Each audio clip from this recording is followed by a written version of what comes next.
سلاوین گرم و هیوین دمن خوش گلی تماشاوانین کورد کنکشن لیرا جه دنگی امریکا لی واشنطن و هر وسا تماشاوانین تلویزیونا NRT ام کیف خوشن جارکدی بدیدارا و شاد بن ده برنامه و هفته دا قالوا داعش چاوا وصا بهزبو کی دکارا و راوستی نو چاوا اری تیر چکرنا کردان بشک جهولن جناب برنا داعش یان دی آلیکاریا سرخوبونا کردان بکا وقالوا چالاک وانین ازی لیره لامریکا چه جه حکمتی دخوازن سلاوین دوباره گلی تماشاوانین هجا وزارت بروانیا امریکا و کاربدستن بروانی لامریکا دبیجن کو ریخستیا دولة الإسلام یا دبیجنی داعش ریخستیا کا گلک پیشکتیا تیر چکریا و هر وصا راهنانا و گلک پیشکتیا و پیامین گلک جیرجی ددا جبو جنابرنا وانجی کاری پی تی وی جه توایا آلیان جه امریکا و جه ولاتین جهان دخوازه جبو جناب برنا ایدئولوژیا و کمالا تیروریستی وزیر بروانیا امریکا چک هیگل باور دگتن گفایا کو رادیکالن دولت الاسلام لسر جهان دروز دکن مازن ترا جه هر تشتکی مبری نهادیتی ISIL is a sophisticated and well-funded داعش گروپك شارزا و بشيانة تيربرية بيتر جهر كوملكة كوميديتية أو مزنترة ج كوملكة تيرورست أو ج إيديولوجي استراتيجيين بيشكتي و تاكتيكين لشكري بيكتي و دوي أم جهر تشتيرا آماده بن Oh, this is beyond anything that we've seen. هیگل گوت دولت الاسلام به هیزا لشکری نائج نابرن لوان و رجدی کر لریفورم سیاسی بمبستا ایگرتنا جواکن عراقی سروک سونین لشکری امریکی جنرال مارتن دمسی گوت و کمال رهن قیم دی عراق و سوریا دهنا و دوی جواکن سنیان وان پسند نکن داعش دي بدرستي ورا جنافبرن دما 20 مليون سنيين باشگو خستي ين دنافبرا شام و بغداد ده وان رد بكن هێریشن بە فڕۆکێن ئەمریکی نەها ملیتانên داعش لاواز کردنا لێ هەوڵێن نفنەتەوەی دەبێن بۆ ژناف بەرناوان و هەروەسا لێدانا بنگەهێن وان دناف سووریا دەژی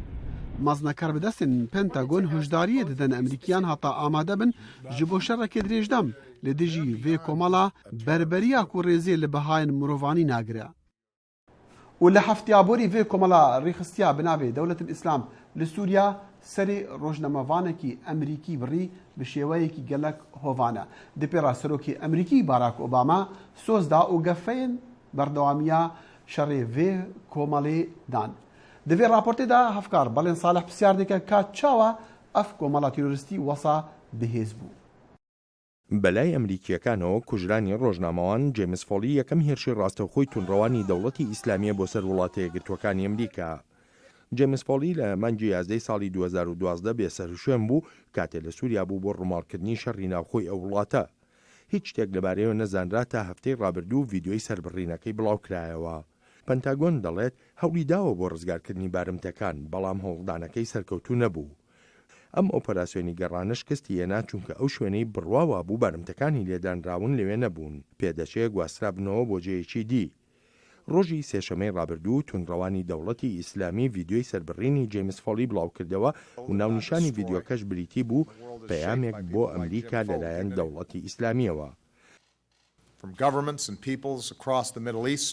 لە هەموو حکوومەت و گەلانی ڕۆژهەڵاتی ناوەڕاست پێویستە هەوڵی هاوبەش هەبێت بۆ لە ڕۆگ و ڕیشە هەڵکێشانی ئەم شێرپەنجەیە تا بڵاو نەبێتەوە پێویستە ڕەتکردنەوەیەکی ئاشکرای ئەم جۆرە توندڕەویە هەبێت شتێک کە ڕێککەوتنی هاوبەشی لەسرە ئەوەیە داعش لە سەدەی 21ەمدا هیچ شوێنێکی نابێتەوە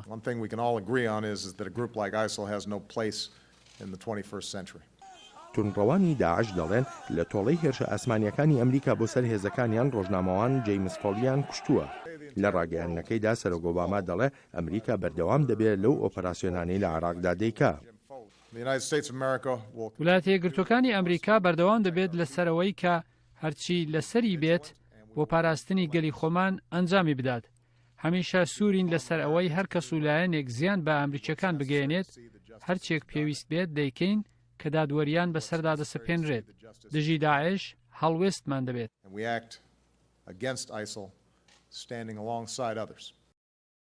دەست بە سەرداگرتنی ناوچەیەکی بەرفراوان لە عێراق و سووریادا پرسیارگەلێکی بە دوای خۆی داهێناوە لەوانە داعش ئەم هێز و تواناییەی لەکوێوە هێناوە دکتۆر ئەدمان غەریب بە بەرنامەی کورد کۆنێکشن دەڵێ ژمارەیە هۆکار هەن لە پشت هێز و کاریگەری و پەرەسەندنی داعش. هذا التنظيم قد أظهر أولا قدرة ئەم ڕێکخراوە ژمارەیەکی شتی نیشانداوە لەوانە توانایی بیرکردنەوە بە ڕێگەیەکی استراتێژی وەک چۆنیەتی شەڕکردنەکانی فراوانکردنی جم و جۆڵەکانی لەسەر زەمین،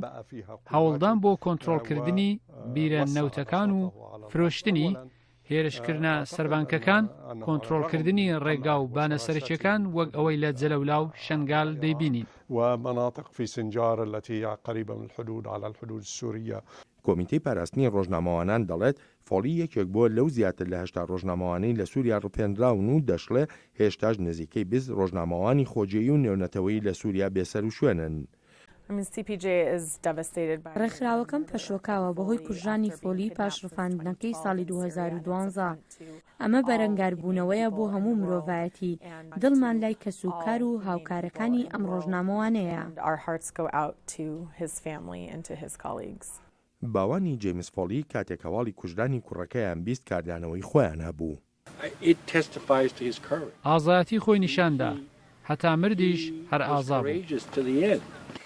بوو. جم بڕوای بە وڵاتەکەمان هەبوو، وڵاتە مەزنەکەمان. جم ئەمریکاییەکی مەزن بوو. دکتۆر ئەدمان غەریب دەڵێت داعش وەها خۆی نیشان دەدا داکۆچیکارە لە مافەکانی کۆمەلگای عەرەبی سوننە لە عێراقدا، بەڵام دەشڵێت هەرگیز وان نییە. ولديهم رؤية عقائدية. داعش ڕوانینێکی ئاینزایی توندڕەوانەی هەیە. ئەمەش یەکێکە لە هۆکارەکان بۆ سیاسەتە دڕندانەکەیان کە بۆتە مایەی پاکتاوکردنی کەمایەتەکانی ئەو ناوچانەی دەستیان بەسەردا گرتووە. هێرشکردنە سەر یەزیدەکان یەکێکە لە هەرە گەورەترین کردە تیرۆریستەکان لە مێژووی عێراقدا. حتى أكبر العمليات الإرهابية التي شهدها العراق كانت ضد اليزيديين. لە ڤیدیۆی سەربڕینی ڕۆژنامەوان جیمس فێڵیدا تێرۆریستەکەی داعش دەڵێت چارەنووسی ڕۆژنامەوانێکی تری ئەمریکایی ستیڤن سۆتلۆف کە لای داعش گیراوە کەوتۆتە سەر بڕیاری داهاتووی سەرۆک ئۆباما. بەڵێن ساڵح دەنگی ئەمریکا. سلاڤن دووبارە گەلی تەماشەوانین هێژا شارەزایین بوارێ تیرۆرێ و کۆمەڵێن تیرۆریستی باوەڕ دەکەن کو ئەف کۆمەڵا تیرۆریستیە بناوێ داعش شیایە پەیامن ژیرانە بدا و شیایە بە شێوەیەکی گەلک پێشکەتی پێشکەتنان ژی بکە و باوەڕ دەکەن هەوڵێن نفنێتەوەی پێتڤینە ji بۆ ژناڤڕناوێ هەوڵا ژناڤڕنە ئایدۆلۆژیە داعش گەلێکی وێ بزەحمەتر بە ji هەوڵێن ژناڤڕناوێ ji ڕوێ لەشکەریڤە. هێرشەکانی فڕۆکە جەنگیەکانی ئەمریکا لە عێراق لەم دواییدا دژ بە چەکدارانی دەوڵەتی ئیسلامی یارمەتیدا کە ئەو گروپە لە چەند ناوچەیەک پاشەک شێ بکەن.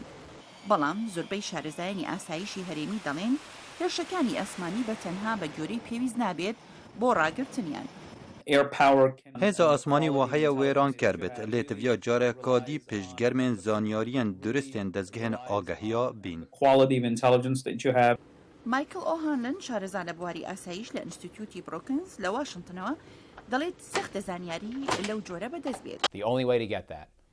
ڕیا بتنێ بوو دەستڤەئینانە زانیاریان بە هێزا پەیایە ئەوێن گوهە خوددنە خەلکێ ولگەلوانت ئاغڤن بە دەستڤەئینانە زانیاریان ژە خەلکێ ولدیفرا پاراستنەوان دا ژێ دەرێن زانیاریە بدەم و دەست لە سەردەستێ تونتڕەیان نەئینە کوشتن وەکو تۆلڤەکردن. هەردوو بوخاری و ئۆهانلن دەڵێن دەبێت هێزەکانی زەمینی عێراقی و نەکێزی بیانی بن، بەڵام لەوە دەچێت هێزەکانی ئاسایشی عێراق سەر لێ شێوا بن یەکەکانی عێراقی هەڵاتن بەڕووی هێرشەکانی داعش. شکستهێنانێک بوو ئۆباڵی خرایە سیاسەتی دووبەرەکی نوری مالکی سەرۆکوەزیری پێشووی عێراقەوە. تڤیا تو تێبگەهی دەولەتە ئیسلامی خوب بباشی ئامادە کردبوو ئەو سەرکەفتی بوون دبکارئینانا زورداریە لەسەر سنا ژیلای حکوومەتە پرانیا شیعاوە هەروەسا لەگەڵ دەستهەڵاتداریە هەرێما کوردان لە باکوورێ. گوشارەکانی ناوخۆ نێودەوڵەتی بۆ مای دەستبەرداربوونی مالکی لە دەسەڵات. لە ئێستاکەدا گەورەترین بەڕێنگاری دووچاری حەیدەر ئابادی سەرۆکوەزیری نوێی عێراق بۆتەوە پێکهێنانی حکوومەتێکی گشتگیرە بۆ چارەسەرکردنی ئەو کێشانە. دەوڵەتی ئیسلامی دەستی بەسەر ئەو خاکانە گرتووە لە ڕێی هاوپەیمانیتێکی کاتی لەگەڵ خێڵەکانی ناوچەکەدا. ئۆهانلن پێی وایە میلیشیەکان ئەو هاوپەیمانیتیە وەک ڕێگەیەک بۆ سەپاندنی دەسەڵاتیان بەکاردێنن. اره داعش دیشه دست بکشتن کاریان بکت یان آلین سیاسی لا بدت کو بشد بودمکی درشتر دست حالات دا بمینت. بخاری دەڵێت ڕێگە چارەیەکی تر بۆ سنووردارکردنی دەوڵەتی ئیسلامی لەڕێی بەڕێنگاربوونەوەی پرۆپاگەندەیان.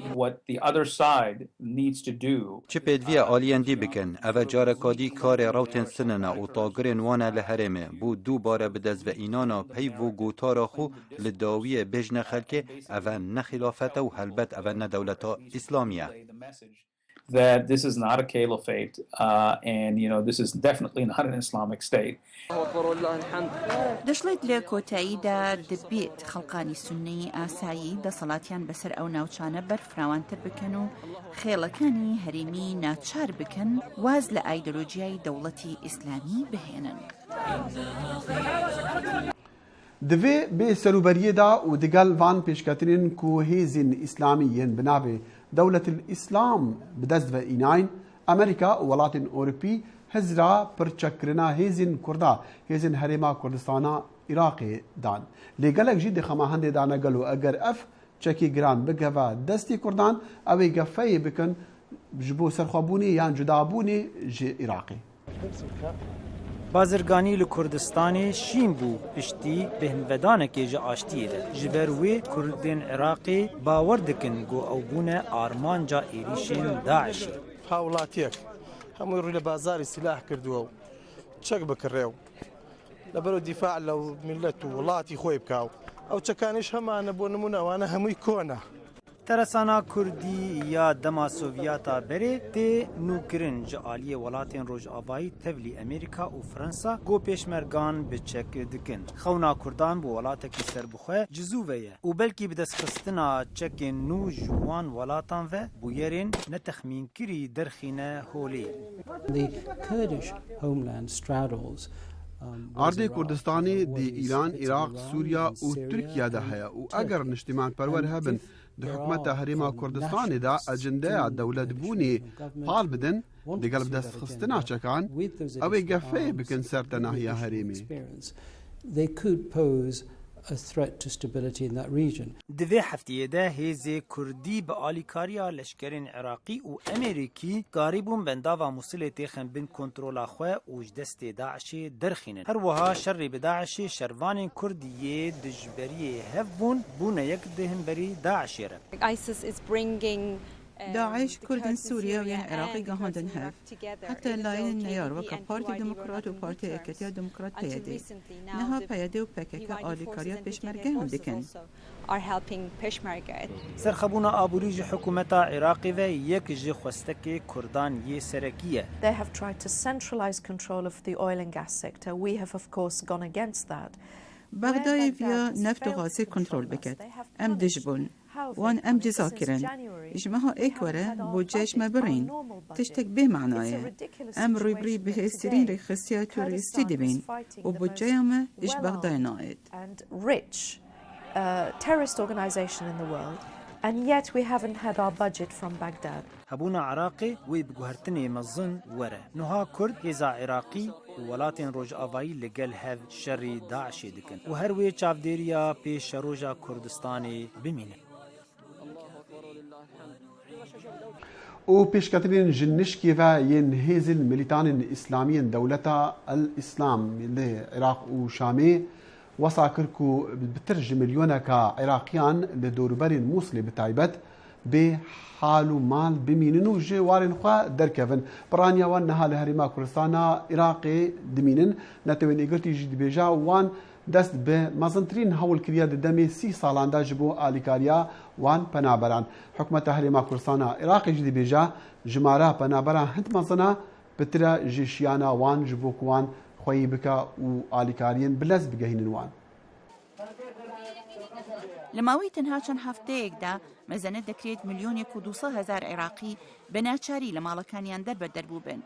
نەتەوەی گرتوەکان دەستی بەکارەکانی بەهاناچوونی مرۆیی کردووە بۆ دابینکردنی پێداویستیە بنچینیەکان بۆ نزیکەی 500,000 پەنابەر. This is probably one of the largest supply-driven operations of the United Nations over the last 30 years. Ava mazantrin alikaria murovaniya netewin igirti disi salin bori da bistokhofa bigritin. Jibar jmara be hada blind ya jnumiru zarokan u didamaki gala kurda pana barbun.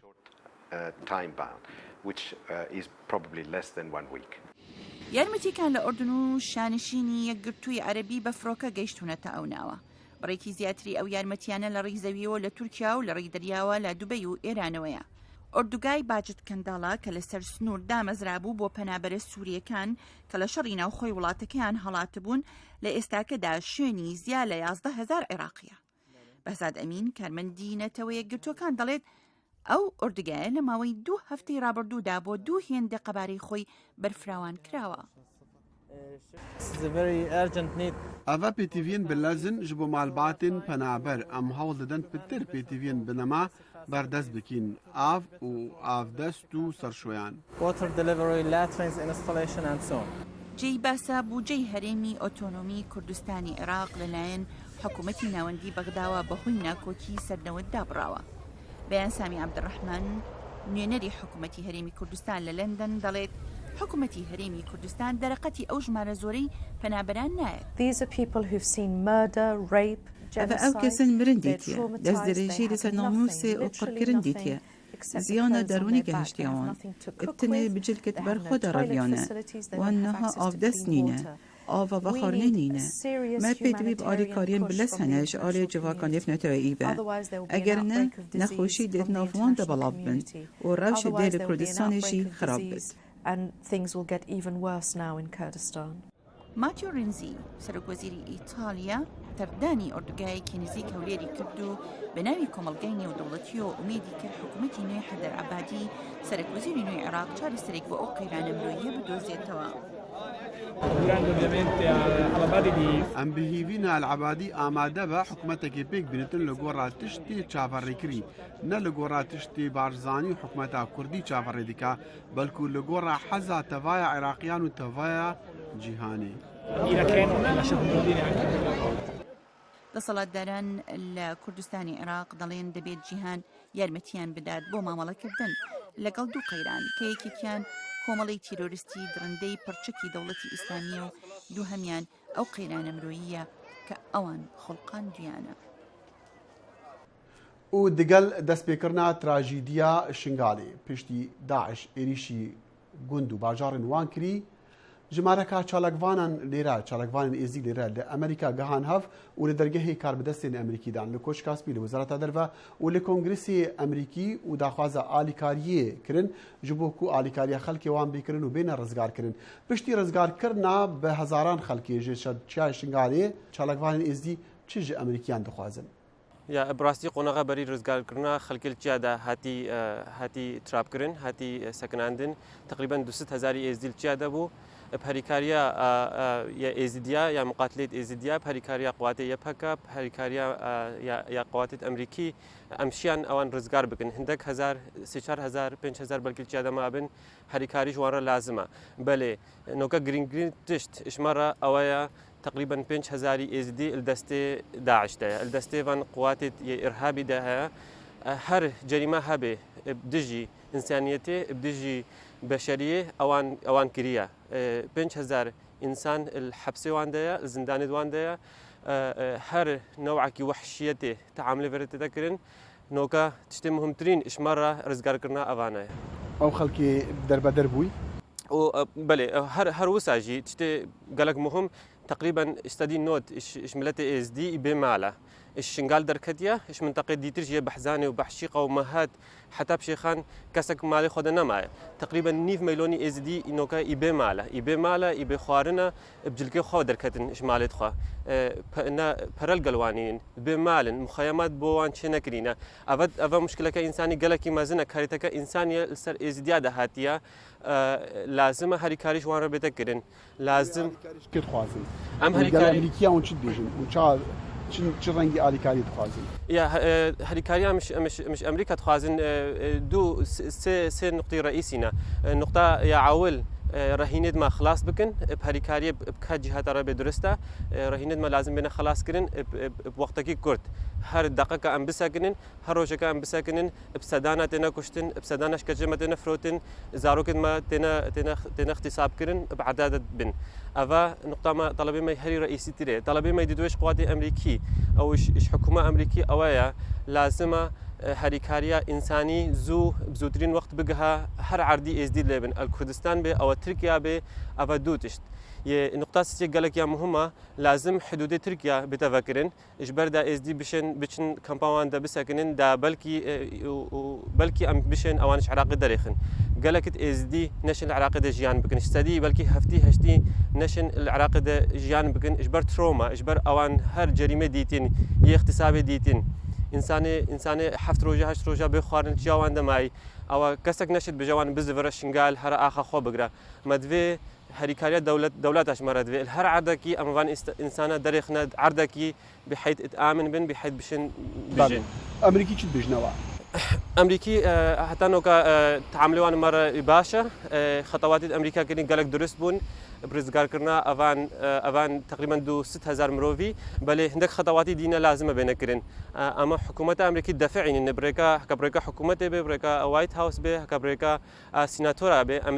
أمتخازن إيش أوان دو خطوة سي خطوة دي بتربكن شيء زديارة بتشن رهينوان بحررين بتشن مساعدات إنساني بجينا إزديا أو تشد بيجن أزام أون وفينا شو خاصل أو تشد بيجنوا قالك تفاهم هاي إيش عليه أمريكي قالك تفاهم هاي إيش عليه أمريكي وإيش عليه الدولات الغربية هموكا إنه جينوسايد بحق إزديا هاتيا تشكرن الشنغال قالك تعاطف هاي إيش عليه كحكومة إيش عليه حكومتها وكش عليه خلق وملتي أمريكي بل متخازن أو عاطفة أو عاطفة متخازن بيت ترجمة كرن بشكل كي أكشن بيت كرن فعل بيت كرن ومساعدة بيت كرن حكومة قالك هريكارا وإن شاء الله دشين تشني بكن بو ملتي إزديا وملتي شنغال بصورة خاصة. كاك مراد كي تيميزي تا ديكو باب خشكو بنا اسمامتا كافتيا برفي أمبيجن جنوسايدي. هر إزدي حتى نكينوكا تقريبا 4000 إزدي هاتي كشتن الشنغال دا 5000 هاتي تشويا تقريبا 5000 دي جاده ام تشتكي جنزان من يمري يلبرمرن ام تشتكي جنزانن عائلتي مبخا ديكا من العراقيه خش كبرى من العراقينا بل كرمامي من الويدرينا